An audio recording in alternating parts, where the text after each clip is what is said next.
마태복음 8장 18절로 28절까지 봉독하겠습니다. 예수께서 무리가 자기를 애워쌈을 보시고 저편으로 건너가기를 명하시니라.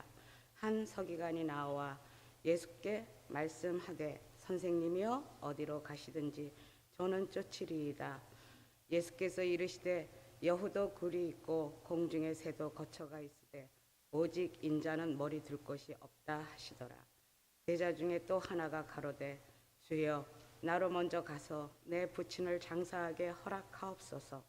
예수께서 가라사대 죽은 자들로 저희 죽은 자를 장사하게 하고 너는 나를 쫓으라 하시니라. 배에 오르심에 제자들이 쫓았더니 바다에 큰 놀이 일어나 물결이 배에 덮이게 되었을 때 예수는 주무시는지라. 그 제자들이 나와 깨우며 가로되 주여 구원하소서 우리가 죽겠나이다. 예수께서 이르시되 어찌하여 무서워하느냐 믿음이 적은 자들아 하시고 곧 일어나사 바람과 바다를 꾸짖으신데 아주 잔잔하게 되거늘 그 사람들이 기이 여겨 가로되 이 어떠한 사람이기에 바람과 바다도 순종하는고 하더라. 또 예수께서 건너편 가다라 지방에 가심에 귀신 들린 자 둘이 무덤 사이에서 나와 예수를 만나니 저희는 심히 사나와 아무도 그 길로 지나갈 수 없을 만하더라. 아멘. 우리 모두에게는 하나님의 형상으로 우리를 주님께서 지으셨을 때는 우리 삶의 인격이라는 고귀한 하나님의 형상을 허락해 주셨습니다. 물론 인간이 범죄함으로써 우리의 인격에 조금 흠이 가고 또 연약한 부분이 있지만은 그런 우리가 하나님을 아는 지식과 또 하나님을 느끼는 감정과 또 거기에 대해서 의지적으로 우리가 결단한 우리의 삶을 어떻게 살아야 되겠다. 그래서 우리가 인격이라고 얘기할 때는 지정의, 그래서 하나님을 알고 또 하나님을 느끼고 또 하나님을 위해서 내가 어떻게 살아야 되겠는가 하는, 그래서 우리가 성숙한 인격을 가진 사람일수록 그 가치관이 하나님이 기대하는 그런 가치관의 사람으로 살아갈 수 있고, 그러한 우리의 인격이 결국은 Christ likeness, 그리스도를 닮아가는 인격으로 우리가 성화라고 하죠. 그래서 세상 사람, godless people, 하나님 없이 사는 사람과 우리가 하나님을 마음에 모시고 함께 사는 우리와의 이 삶의 방향이 다른 거죠. 그래서 정말 우리가 어디에 행복하냐 하면 그 하나님의 마음이 또 내 마음이 되고, 그 마음 가운데 정말 주님이 임재를 깊이 느낄 때 우리는 정말 삶의 희열을 느끼고 보람을 느끼고 또 그 감사와 그 행복감을 다른 사람에게 이렇게 나누어 줄 수 있는 블레싱의 통로가 되기도 합니다. 그래서 우리가 정말 하나님에 대한 바로 아는 것, knowing, 그래서 그노시스라고 하는데 헬라어로 우리가 하나님을 정확하게 아는 것이 굉장히 중요합니다. 잘못 아는 사람들을 우리가 이단이라고 하기도 하고, 맹목적으로 아는 것도 아니고 우리가 말씀을 통해서 또 우리가 예배를 통해서 하나님을 바로 알고 그 좋으신 하나님을 아는 만큼 느껴야 돼요. 그러니까 요즘은 사실 이제 이 시대가 이 감성의 시대입니다. 그래서 전에는 많은 지식을 사람들이 소유하기를 원했어요. 근데 지금은 많은 지식보다도 필이 와야 돼요. 느낌이 와야 돼요. 그래서 예배 가운데도 하나님께서 내 마음을 터치해 주셨구나. 예배 가운데 찬양을 하는데 저도 눈물이 확 쏟아지더라고요. 그래서 하나님께서 정말 오늘 이 시간까지 나와 함께 하시고 나에게 베푼 은혜를 순간적으로 생각할 때 하나님의 마음을 깊이 느끼면서 눈물이 확 쏟아지는 거예요. 그러니까 오늘 현대인들이 예수를 믿고 신앙생활을 하는데 왜 지쳐지나 하면 이 막 감정적으로 이 아주 그 주님을 느끼는 것보다는 내가 머리로 알고 내가 하나님의 종이고 집사고 권사니까 일을 해야 되겠다는 의무감에 사다 보니까 굉장히 뭔가 드라이해지는 거예요. 하긴 하는데 주님의 마음으로 하는 것이 아니고 내 의지로 이렇게 하다 보니까 때로는 참 주님이 주시는 그 큰 기쁨을 놓칠 때가 많다는 거죠. 그래서 예수님께서도 이 마음에 대한 그 얘기를 많이 하셨잖아요. 예수님께서 친히 여러분들이 빌립보서를 쭉 읽어보면요, 빌립보에서는 그 러블레터죠.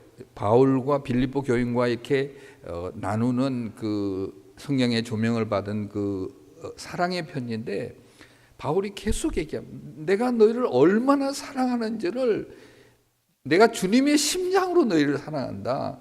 내 마음이 너희 가운데 있다. 그러면서 막 계속해서 그 사랑이 정말 전율할 정도의 그 마음을 이 트랜스퍼하는 그런 모습을 볼 수 있습니다. 그러면서 예수님께서 그 2장에 가면 너희는 정말 이 마음을 품어라.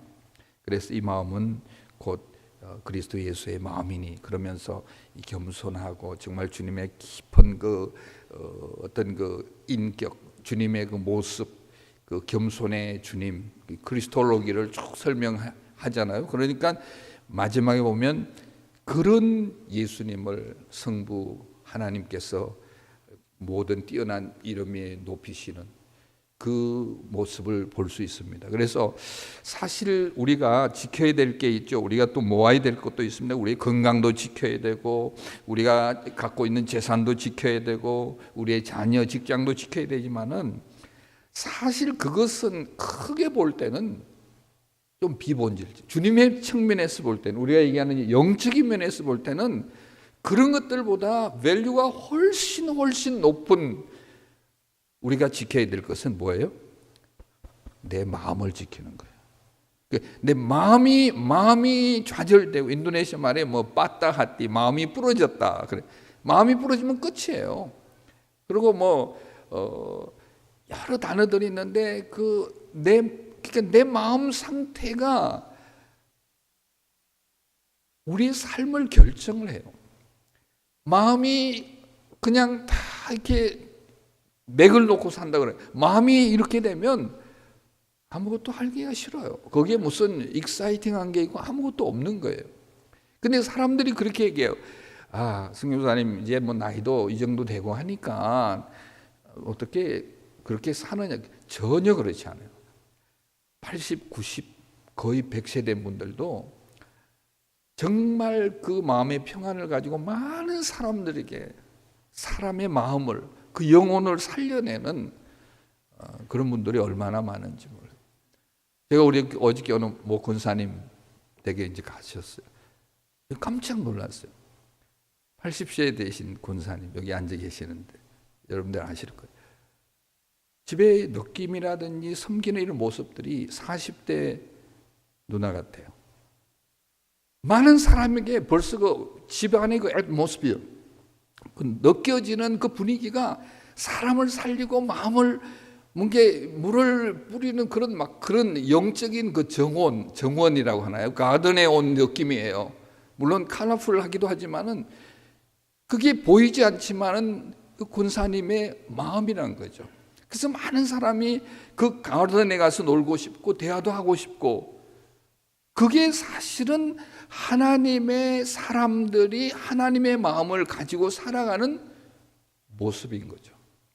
그것을 소유하지 못한 세상 사람들이, godless people들이 그런 godly people을 바라보면서 마치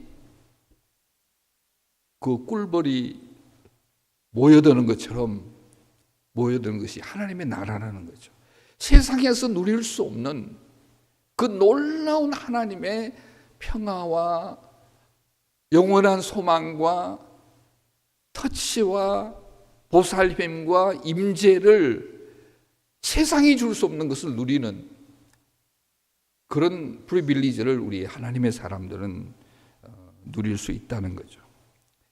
특별히 오늘 이 아침에 우리가 함께 좀 나누고 싶은 것은 주님의 마음, 우리가 다 알아요. 우리 주님의 마음을 본받아서 우리 아침에 찬양도 했는데 이 주님의 마음을 있는 곳에 내 마음도 있어야 되는데 그렇지 못해요. 이제 주님의 마음이 있는 곳에 내 마음이 있지 못할 때 오는 아픔들이 많은 거죠. 오늘 본문에 보면 예수님께서 그 공생애 가운데 하루하루의 데일리 라이프에 있었던 사건입니다.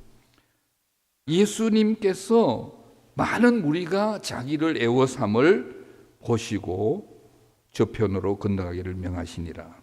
그것이 18절의 오늘 말씀입니다. 우리가 예수님의 마음을 생각하려면 아버지 하나님의 마음을 기억해야 합니다. 하나님께서 천지를 창조하시고 아담을 자신의 형상대로 지으시고 독차하는 것, 혼자 있는 것이 너무 안타까워서 하와를 만들어 주시고 아름다운 가정을 만들어 주시고 그렇게 행복한 가정을 가지고 살기를 원했습니다. 그러나 우리 하나님의 형상대로 지음받은 아담과 하와가 뱀의 유혹을 받아서 범죄하면서 하나님을 잃어버립니다. 마음에 하나님을 잃어버리는 거죠. 그래서 에덴 동산에서 쫓겨나는데 피지컬리 쫓겨난 것보다 더 힘든 것은 그 마음의 엄습에 오는 불안과 초조와 염려와 두려움과 그래서 쫓겨나서 호플레스, 소망이 없는 하나님의 형상으로 지었지만은 범죄함으로 말미암아 하나님과 완전히 세퍼레이트된 그런 어떻게 보면 죽음을 기다리는 너무 안타까운 아담과 하와를 봅니다. 자기들로서는 어떻게 할 수 없어요. 그리고 우리 하나님은 공의의 하나님이시기 때문에 범죄를 했으면 거기에 응징한 벌을 받아야 돼요. 아무것도 어떻게 할 수 없는 아담과 하와, 절망과 좌절과 죽음을 기다리고 있는 그들에게 창세기 3장 9절에 보면 하나님께서 찾아 나오십니다. 아담아 내가 어디 있느냐. 이게 하나님의 관심이고 하나님의 마음입니다. 범죄로 말미암아 멸망을 받아야 되지만은 하나님께서는 또 사랑의 하나님 찾아 나섰어요. 우리가 벗었으므로 두려워서 숨었다고 그래요. 그 하나님께서 아담과 하와를 찾으시는 그 마음, 범죄했지만 그 마음에 잃어버려진 하나님의 사람들을 찾으시려는 하나님의 열심과 주제 파악을 하지 못하는 범죄한 인간들의 역사가 구약의 역사입니다. 하나님께서 아브라함을 세우시고 하나님께서 그의 백성들을 세우시고 이스라엘 백성을 세우시고 그래서 하나님의 원대한 계획은 하나님의 나라가 회복되고 이스라엘 백성들을 통해서 하나님을 알지 못하는 사람들이 또 다른 하나님의 그 위대하심을 찬양하기를 원했는데 그러지 못했어요. 이스라엘 백성들 왕을 세워달라, 선지자를 세워달라, 제사장을 세워달라 하나님께서 다 해줬어요. 그런데 결국 하나님이 누구신지를 그들은 알지 못했어요. 너무나 힘든 하나님의 백성들의 상황 속에서도 하나님은 그 영혼을 향한 열심을 버리지 못했어요. 그것이 하나님의 마음이기 때문에. 이사야에서 쭉 보면 역사 속에서 메시아로 하나님 당신이 인간의 몸을 입고 이 땅에 오실 것을 여러 군데서 예언하시고 이 땅에 오셨어요. 그것이 요한복음 3장 16절에 너무나 명쾌하게 나타나 있습니다. 한번 외워볼까요? 하나님이 세상을 이처럼 사랑하사 독생자를 주셨으니 이는 저를 믿는 자마다 멸망치 않고 이터널 라이프 영생을 얻게 하려 하십니다. 하나님의 마음은 하나님이 잃어버린 자를 찾으려니 영혼을 향한 이 마음은 그 바탕에 뭐가 있냐면 사랑입니다. 사랑. 하나님이 세상, 이 세상이라는 것은 뭐 카오스된 세상을 얘기하는 것이 아니라 하나님의 창조한 그 세상 가운데서 하나님의 형상대로 지음을 받은 하나님이 없이 살아가는 그 영혼들, 그 사람들을 사랑하되 독생자 예수까지 생명까지 내어주기까지 우리를 사랑하셨다는 거예요. 그렇기 때문에 그 하나님의 마음이 예수님의 마음으로 오늘 본문에 나타나는 거예요. 많은 사람들이 예수님께 몰려옵니다. 아마 모르긴 해도 여러 가지 동기로 왔을 거예요. 들어보니까 예수님, 병자도 고친다더라. 예수님, 이 기적을 일으킨대요. 그래서 여러 호기심을 가지고 예수님께로 몰려왔어요. 평안을 찾는 사람도 있고 병 고침을 받고자 하는 사람, 여러 사람들이 몰려와서 예수님이 꽉 에워싸고 있어요. 예수님이 오늘 본문에 보면 무리들에 의해서, 그 무리는 예수님의 제자도 포함되어 있고 또 예수님을 알지 못하고 그냥 아주 예수님은 어떻게 보면 인기가 좋아요. 굉장히 많은 사람들 속에 쌓여 있어요. 근데 오늘 보니까 예수님이 에워싸고 있는 그들을 바라보시고 있는 거예요. 예수님이 뭘 느꼈겠어요? 오늘 이 아침에도 우리 무리는 아니지만 하나님의 자녀들, 여러분들이 새벽에 일찍 일어나서 오늘도 주님께서 나에게 무슨 말씀을 주실래, 은혜를 베풀려냐고 이렇게 나오는데 주님께서 저와 여러분들 보고 계세요. 아들아, 딸아. 그런데 오늘 본문에 보니까 예수님께서 그 무리의 마음들을 보시고 굉장히 외로워하신 것 같아요. 왜냐하면 예수님의 마음과 그 무리들의 마음, 예수님의 관심과 그 무리들의 관심에 굉장한 갭을 느끼는 거예요. 그러면서 예수님께서 이렇게 얘기했습니다. 저 편으로 건너가기를 명하시니라. 여기서 저 편으로 건너가기를 명령을 했다는 거죠. 이 본문은 우리에게 굉장한 도전을 주는 거예요. 이 편에서, this side, 이 편에서 예수님으로부터 내가 누리고 싶은 블레싱을 받아서 많은 것을 누리고 이 편에 주님과 함께 살고 싶은데, 주님은 이 편에서 제자들과 사는 것이 그의 사명의 전부가 아니라는 거예요. 주님은 어딘가 저편에 잃어버려진, 하나님의 형상대로 지음을 받은 잃어버려진 영혼을 오늘도 관심을 가지고 찾아 나서는 거예요. 우리가 하나님의 교회를 생각할 때 자칫하면 우리가 하나님의 교회를 반만 이해할 수가 있어요. 우리들이 나와서 예수님을 에워싸고 예수님을 찬양하고 예수님의 사랑을 느끼고 예수님의 평화를 느끼는 것, 그 좋아요. 그 교회의 영적 방주로서의 기능이에요. 그러나 그게 다가 아니에요. 우리가 하나님의 은혜를 받고 하나님의 사람으로 성숙되어 가면서 하나님의 마음이 내 마음이 될 때 더 높은 성숙된 차원에서의 교회의 사명이 있다는 거예요. 그것이 저편에 있는 영혼들을 우리가 품고 나아가는 거예요. 오늘 본문에 예수님께서 무리를 보시고 예수님께서 저와 여러분들을 지금 보십니다. 여러분들의 마음, 아들아, 딸아, 오늘 새벽에 뭘 가지고 나왔냐? 너 기도 제목이 뭐냐? 너의 관심이 뭐냐? 주님이 알아요. 근데 그 우리의 관심과 우리의 마음이 주님의 마음에 합한다면 주님이 얼마나 기뻐할까? 근데 거리가 있다는 거예요, 때로는.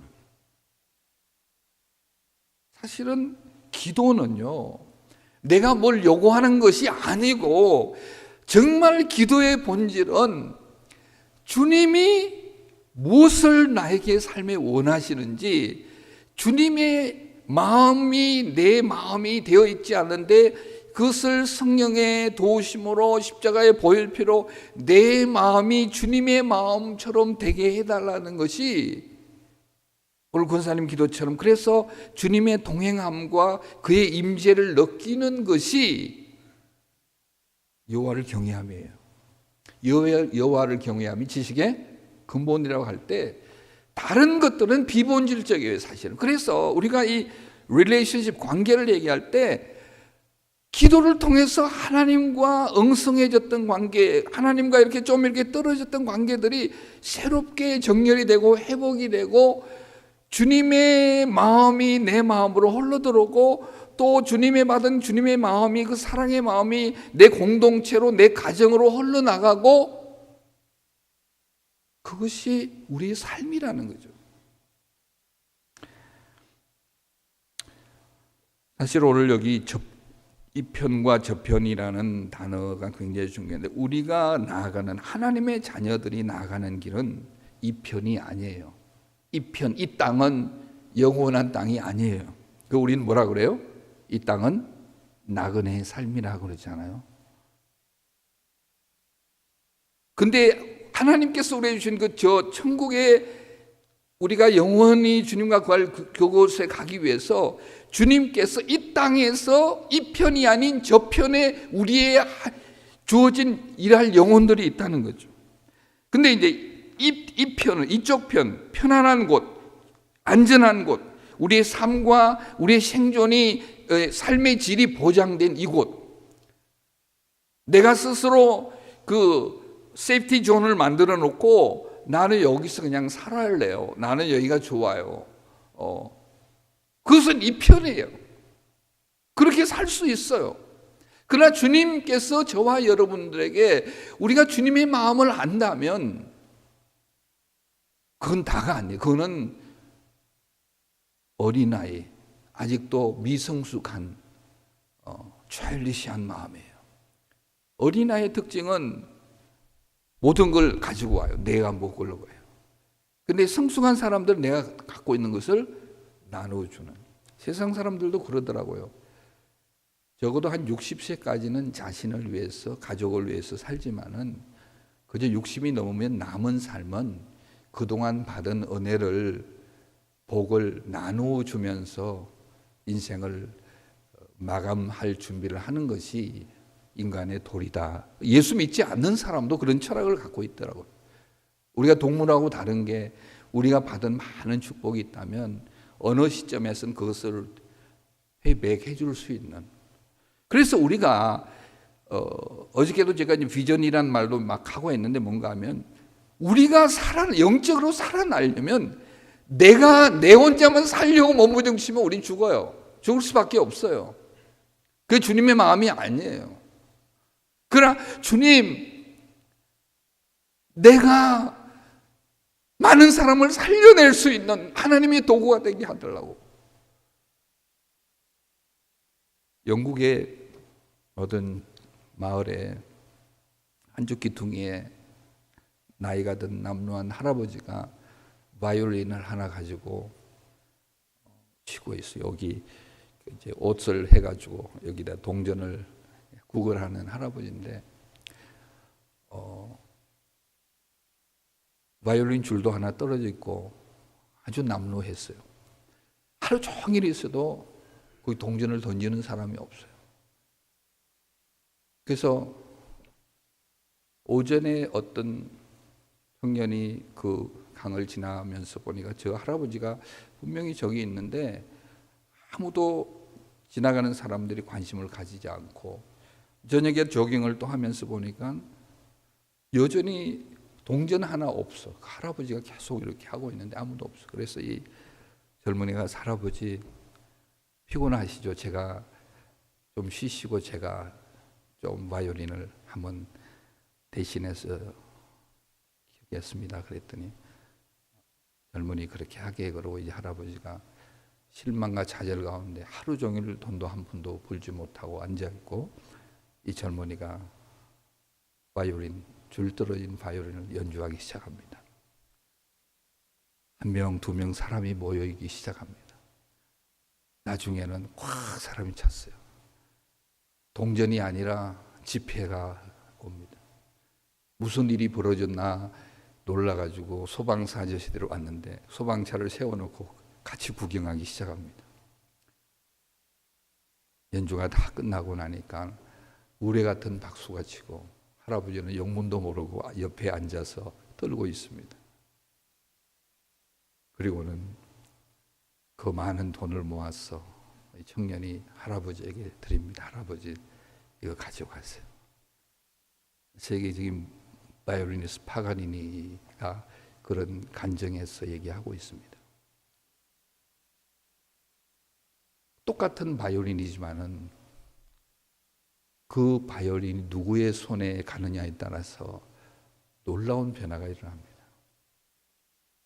우리는 어쩌면 그 할아버지처럼 줄 떨어진 바이올린을 가지고 오늘도 서성이면서 컴플레인과 불만 속에 살아갈지 모릅니다. 그러나 파가니니보다도 훨씬 더 퍼펙트한 하나님 아버지가 그 바이올린을 들어준다면 그 여러분들의 인생이 그 줄 떨어진 바이올린과 같은 연약한 모습이라도 파가니니를 향하여 달려오는 그 수많은 사람들보다도 더 놀라운 여러분들의 인생의 변화가 될 것을 저는 믿습니다. 그래서 우리는 나를 바라보고 내 환경을 바라보고 이 정말 황금 같은 시간을 힐링 타임하고 지날 때가 너무 많아요. 그래서 제가 어저께 얘기하다가 우리가 시간을 그냥 버리는 것은 범죄라는 얘기를 했어요. 그렇습니다. 주님께서 우리에게 호흡을 하게 하는 것은 어쨌든 하나님 편에서 여러분을 향해서 하실 계획이 있고 그 마음이 있기 때문입니다. 그래서 우리가 하나님의 계획을 깨닫는 것, 그 하나님의 마음이 내 마음으로 흘러 들어오는 것은 무엇보다도 중요합니다. 여러분들이 아무리 좋은 차라도 그 차에 가스가 없으면 그 차는 차로서의 기능은 할 수 없는 거죠. 그래서 우리가 성령을 받아야 되고, 그래서 우리가 하나님의 인별을 느껴야 되고, 그 하나님의 마음으로 우리 마음이 찢어지고 상처 입은 마음이 회복되게 해달라는 거죠. 오늘 본문에 보니까 이 편으로 달려오는 안전과 세상적인 부귀영화와 뭔가를 세프티한 것을 주님에게 찾아오는 그들에게 돌려보내지는 않아요. 그 삶의 저편, 이 편으로 오려는 그들에게 나와 함께 저편으로 가자고 하는 거예요. 여러분들의 남은 인생이, 우리들의 남은 인생이 제대로 하나님의 손에 잡혀서 줄 풀린 바이올린 같은 우리의 육신의 장막이 지금은 병으로 아프지만은 하나님의 손에 붙들리면 하나님의 역사의 주인공으로 저와 여러분들이 쓰일 수 있다는 그 비전을 발견하는 이 아침이 되기를 주의 이름으로 축원합니다. 오늘 제일 먼저 그렇게 가려면 우리가 한 3가지 정도 꼭 생각을 해야 되는데, 첫 번째 보니까 그렇게 예수님께 저편으로 가자고 명령했을 때 제일 먼저 뛰쳐나온 친구가 누구예요? 19절에 보면 한 서기관이 나왔습니다. 예수께 말씀하되 선생님이여 어디로 가든지 나는 따라가겠대요. 여러분들 알지만 서기관 친구가 누구예요? 바리새인이에요. 서기관과 바리새인은 굉장히 경건하게 보이고 하나님의 말씀으로 사는 사람 같은데, 예수님께서 굉장히 야단은 회칠한 무덤 같다. 속과 겉이 다르다는 거예요. 껍데기는 굉장히 경건하고 성스러워 보이는데 그 마음에는 악독함이 있다는 거예요.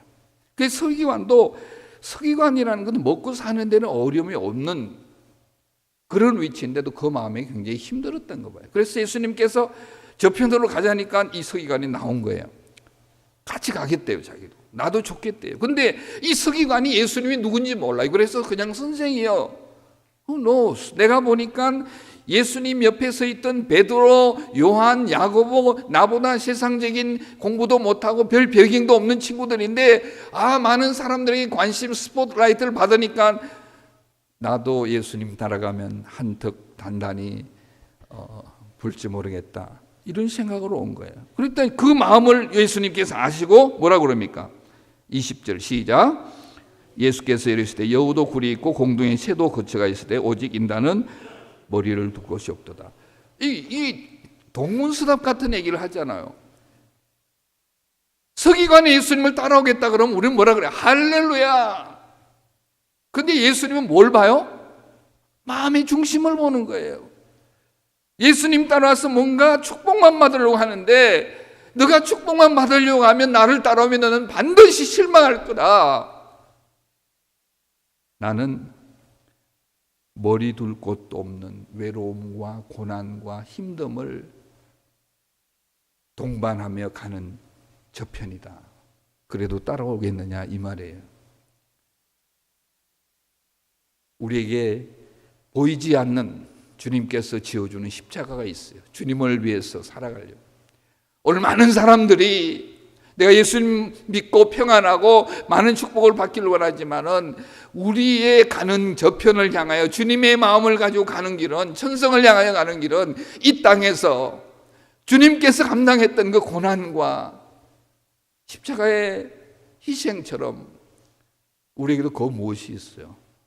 그 무엇이 느껴질 때 여러분들의 마음이 주님의 마음임을 확신할 수 있는 거예요.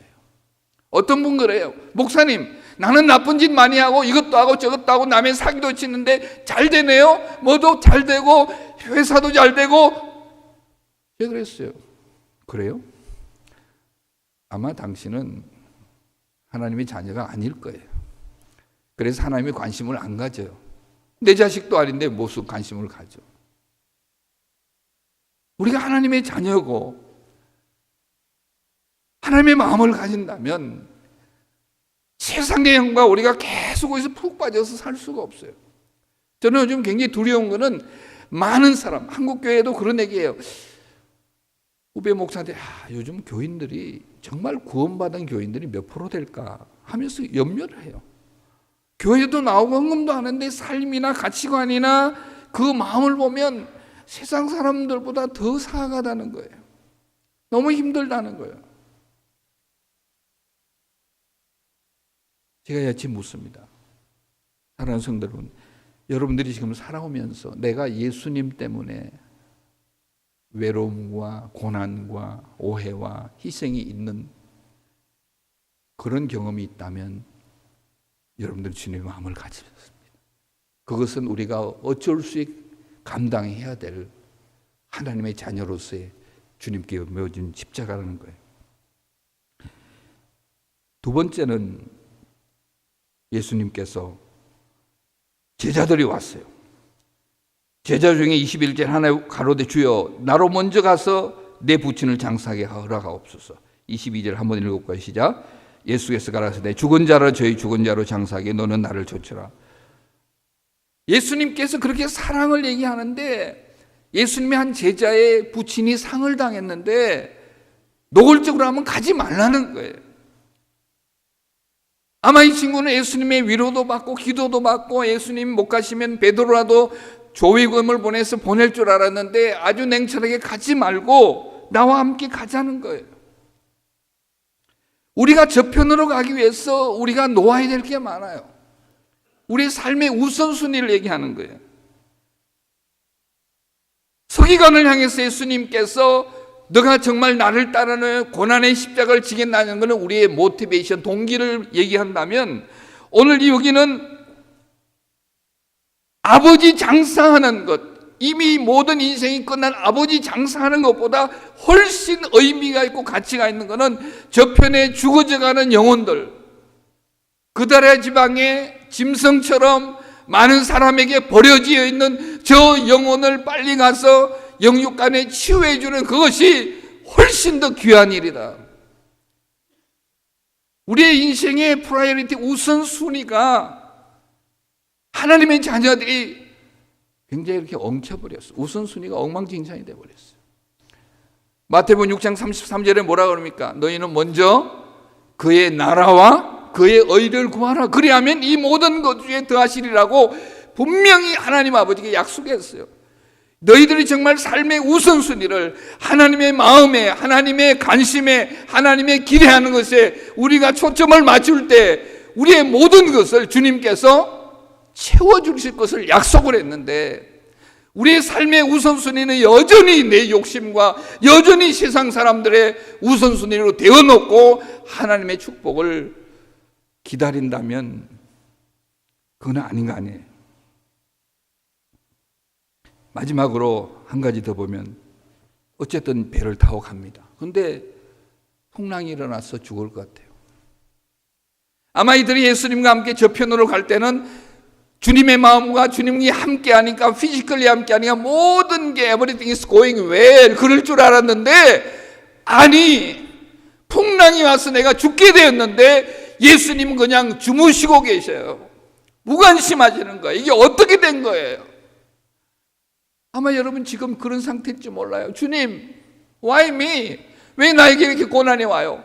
이 풍파가 내가 주님과 함께 저편으로 지금 가려고 하는데, 주님의 마음을 가지고 가려고 하는데 왜 나에게는 고난이 끊이지 않고 일어나고 있습니까? 왜 우리의 자녀들, 왜 나의 비즈니스, 왜 우리 가정에 이 어려움이 계속 있습니까? 예수님께서 뭐라고 얘기하십니까? 26절 한번 읽어볼까? 25절 26절 시작. 그 제자들이 나와 깨우며 가되 주여 구원하소서 우리가 죽겠나이다. 26절 시작.